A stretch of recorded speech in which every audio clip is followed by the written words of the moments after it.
Hej, jeg vil nu fortælle jer alle sammen om den europæiske rumorganisations plan for liv på Mars. For at kunne leve på Mars skal man kunne dyrke sin egen mad, finde vand og producere ilt på den ellers livløse planet. Vores plan for at skaffe vand kommer fra Mars-poler, som er dækket af is. Vi planlægger at smelte og filtrere vandet fra polerne. Energien skal komme fra solceller, som er lette at fremstille og levere bæredygtig energi. Varmen skal komme fra en termoelektrisk radioisotopgenerator, forkortet RTG. En RTG leverer en stabil temperatur til planterne, hvilket er nødvendigt for, at de kan vokse sundt. Ilt skal produceres ved hjælp af en maskine, der hedder MOXIE, Mars Oxygen In Situ Resource Utilization Experiment.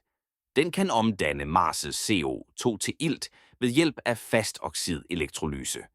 Denne metode gør, at turen i rumraketten bliver lettere, fordi ilten bliver produceret lokalt på Mars.